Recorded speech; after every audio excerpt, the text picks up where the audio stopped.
Bulstrode. A few days later, Percy was shunting in the yard at Farquhar when the station master came up. "Leave those trucks, please, Percy," he said. "There's an emergency down at the harbour.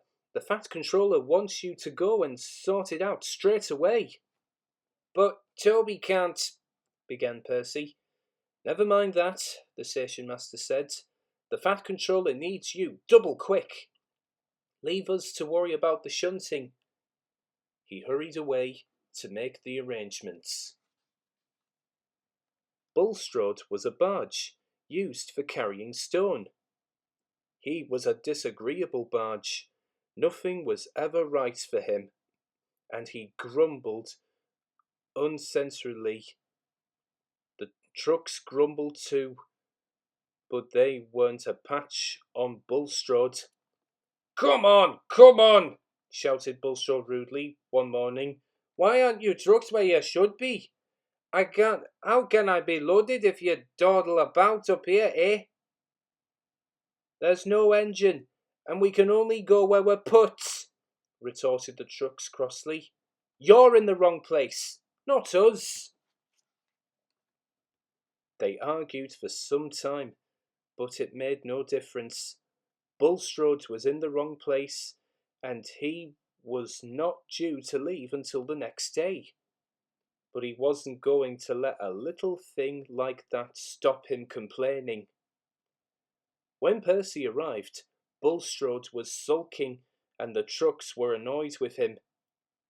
"Our stone is for Bulstrode," they said.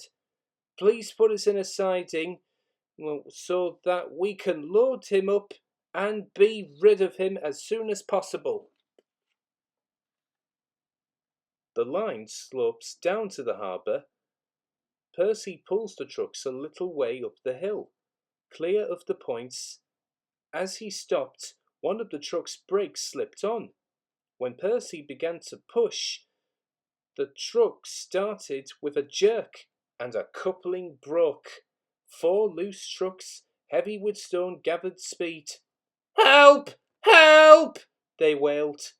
A shunter bravely tried to stop them, but only broke his pole. The trucks rattled along the quay, straight towards Bulstrode, unsuspecting at the end. Bulstrode heard a rattle and a shout or two, but he could see nothing. The first he knew of anything wrong was when 4 loaded stone trucks shot one by one off the end of the quay to bury themselves in his hold. "Oof!" he exclaimed, but anything else was lost in a gurgle as the trucks burst a hole in his hull and water began to pour in. Bulstrode experienced an awful sinking feeling. "Save me!" he spluttered. "I'm drowning!" But Bulstrode didn't drown. As chance would have it, the tide was out, so he did not go right under the water. The trucks were a little upset at losing some of their friends, but they were very little bothered about Bulstrode. "Nothing but a nuisance he was," they said to each other, "always barging in and moaning about not being loaded fast enough." They sniggered. "This time he got his load faster than he bargained for. Serves him right, if you ask us." Percy was kept busy for some time afterwards, clearing up the mess.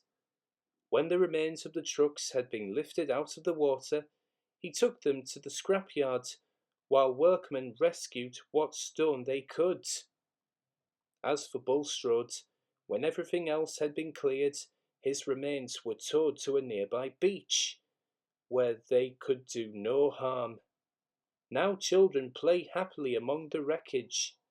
If Bulstrode is still grumbling, as I expect he is, the children take no notice.